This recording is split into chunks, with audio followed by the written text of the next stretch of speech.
In an era defined by unprecedented technological advancement, we are confronted with a disquieting paradox.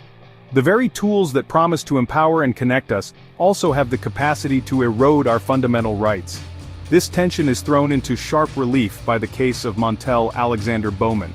Bowman alleges that he is the victim of egregious technological violations, his privacy invaded, his thoughts and feelings monitored, and his life upended by forces unseen. Bowman's case, while extraordinary in its specifics, underscores a growing societal concern: the erosion of privacy and civil liberties in the face of rapidly advancing technology. As our lives become increasingly intertwined with the digital realm, the potential for misuse and overreach by both government and private actors grows exponentially. We are hurtling towards a future where the boundaries between our physical and digital selves become increasingly blurred, and the very essence of what it means to be human is called into question. This essay will delve into the intersection of technology and human rights. It will examine how technology can be used to invade privacy, infringe on civil liberties, and potentially even manipulate our thoughts and emotions. Drawing on Bowman's allegations, we will explore the legal and ethical implications of advanced surveillance and mind-reading technology. By examining real-world examples and current laws and regulations, this essay aims to shed light on the urgent need to safeguard human rights in an increasingly tech-driven world. The stakes could not be higher. Our fundamental freedoms and indeed the very future of democracy hang in the balance. The digital revolution has ushered in an era of unprecedented connectivity and convenience. But this convenience comes at a price: the erosion of our privacy. With each passing day, we leave behind a growing trail of digital breadcrumbs. Our online searches, our location data, our social media interactions, our financial transactions, all of this information is collected, stored, and analyzed by a vast and often opaque network of government agencies and private corporations.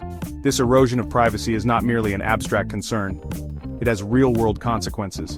The information collected about us can be used to manipulate our behavior, target us with advertising, and even influence our political views. In the hands of authoritarian regimes, this data can be used to silence dissent and persecute political opponents.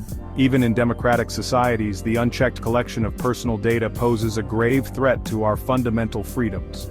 The erosion of privacy is not an inevitable consequence of technological progress. It is a choice. We can choose to build a future where our digital lives are subject to constant monitoring and control. Or we can choose to fight for a future where our right to privacy is respected and protected. The path we choose will have profound implications for generations to come.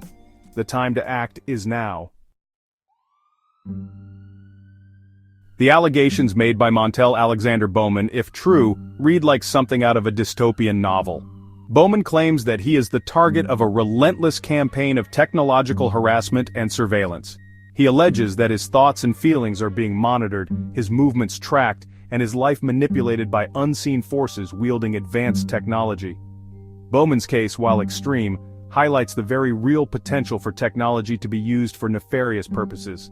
Bowman's story is reminiscent of Franz Kafka's The Trial, in which the protagonist, Joseph K., is arrested and prosecuted by a shadowy bureaucratic system for a crime he does not understand.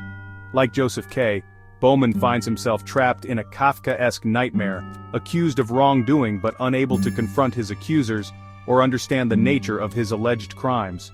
Whether or not Bowman's allegations are ultimately proven true, his case serves as a stark reminder of the power of technology to erode our privacy and violate our civil liberties. In a world where our thoughts and feelings can potentially be monitored and manipulated, the very essence of what it means to be human is at stake. We must be vigilant in our defense of privacy and civil liberties, lest we find ourselves living in a world where our every move is tracked, our every thought recorded, and our very humanity called into question. Section 4. The chilling potential of mind-reading technology. While the technology to read minds might seem like the stuff of science fiction, the reality is that scientists are making significant strides in this area. Researchers are developing brain-computer interfaces that can translate brain activity into speech and even allow paralyzed individuals to control prosthetic limbs with their thoughts. While these advancements hold tremendous promise for medical and therapeutic applications, they also raise profound ethical concerns. The ability to read minds, even if initially limited to basic thoughts and emotions, would have far-reaching implications. Imagine a world where law enforcement could use brain scans to determine guilt or innocence, or where employers could screen potential hires for their innermost thoughts and feelings. Such a world would be a dystopian nightmare, where the very notion of privacy and freedom of thought would cease to exist.